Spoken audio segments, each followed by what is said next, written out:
A new police chief walks into his precinct undercover hoping to observe his officers without their masks on, but when a white cop spits in his face thinking he's just a nobody, the entire room is moments away from a shocking revelation that will leave them all reeling. It was a muggy Tuesday morning in August when Richard Nelson stepped out of his car in the heart of Blue Ridge, a quiet North Carolina town tucked between rolling hills. On the surface, he looked like any ordinary man: plaid shirt, worn jeans, scuffed sneakers.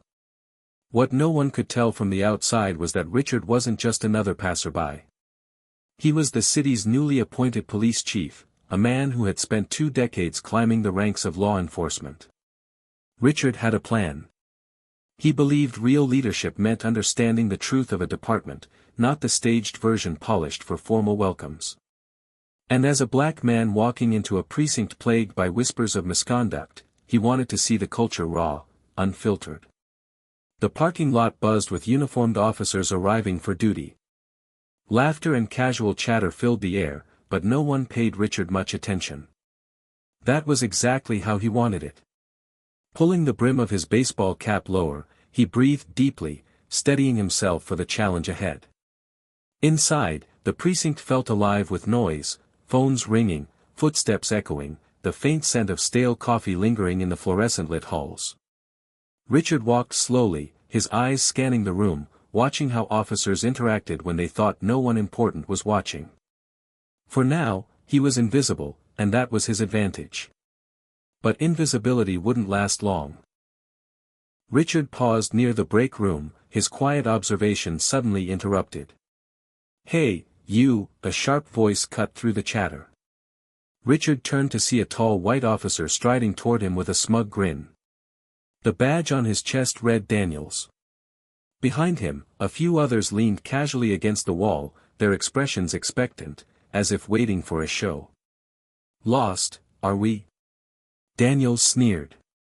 "This isn't a shelter. You need to take that mess somewhere else."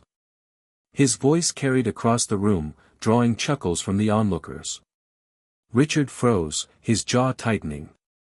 He could correct him, reveal who he was right now, but something told him to wait, to let the moment unfold. Daniels stepped closer, raising his voice for the benefit of his audience. "Didn't you hear me? Get out of here. We don't need people like you hanging around." Laughter rippled through the group. Richard's pulse pounded, his composure tested. Before he could respond, Daniels leaned in, his face inches away. Then, without warning, he spat directly into Richard's face. Time seemed to stop. Warm saliva slid down Richard's cheek as the room erupted in laughter. One officer slapped a desk, doubled over in amusement, while another muttered something about putting the riffraff in their place. Richard's breath caught in his chest, but he refused to flinch. Slowly, deliberately, he pulled a handkerchief from his pocket and wiped his cheek. His calmness only sharpened the silence that followed. "Is this how you treat everyone who walks through these doors?" he asked evenly, his voice controlled but edged with steel. Daniels smirked. "Only the ones who don't belong here." More laughter. Richard said nothing. He simply turned and walked toward the main hallway, leaving the stunned crowd behind. Moments later, the intercom crackled to life, "All personnel to the briefing room." It was time. The briefing room buzzed with chatter as officers filed in, coffee mugs in hand and jokes passing between them. For most, it was just another morning. But for Richard Nelson, it was the moment he had been waiting for. He slipped into the room through a side entrance, now carrying a folder embossed with the precinct's official seal. Standing just out of sight, he scanned the crowd. Some of the same officers who had laughed moments ago were still smirking, unaware of the storm about to hit them. Daniels lounged against the wall, arms crossed, self-satisfied and oblivious. At the front, Captain Harris cleared his throat. "All right, settle down, everyone. We've got an important introduction today." The room quieted, curiosity building.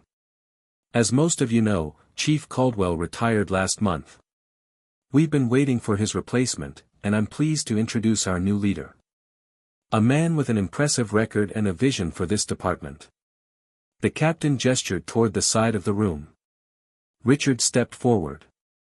The shift in the atmosphere was immediate. The casual chatter died.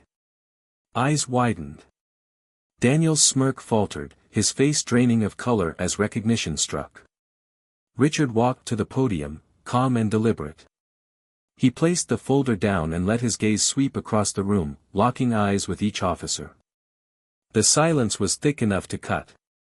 "Good morning," he began, voice steady. "My name is Richard Nelson. As of today, I'm your new chief of police." A hush fell over the room.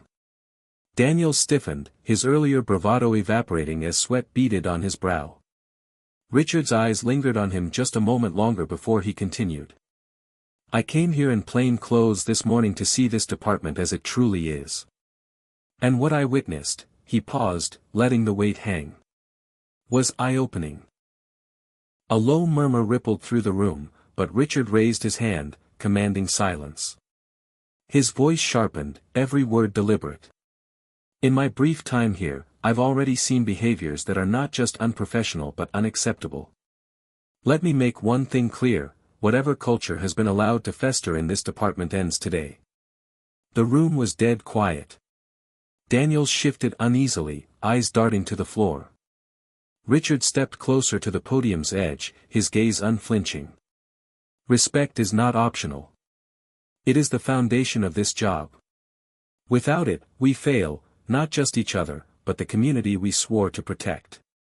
He let the silence stretch, watching officers squirm under his words. "This morning, some of you laughed when you thought a powerless man was being put in his place. But let me remind you, everyone who walks through those doors deserves respect, whether they wear a badge or not." The words sliced through the air like a blade. No one dared to move.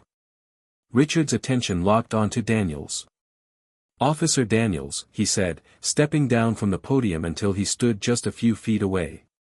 Daniels flinched, the swagger from earlier gone. "You represent everything broken in this department. When you spat in my face, it wasn't just me you disrespected. It was the badge. The oath. The community we serve." Daniels stammered, "Chief, I didn't know." "That's exactly the problem," Richard cut in, his voice like steel. "You didn't care to know. You assumed the man in front of you didn't matter. And that assumption is why this department has lost the trust of the people." The room froze, every officer staring, the weight of truth pressing down on them. Richard turned back toward the podium, his tone steady but carrying a sharp edge. "What I witnessed this morning wasn't just one man's mistake.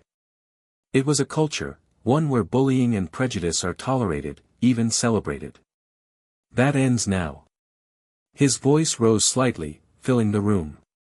"I've spent my career fighting for justice, not only in the streets, but inside departments like this one.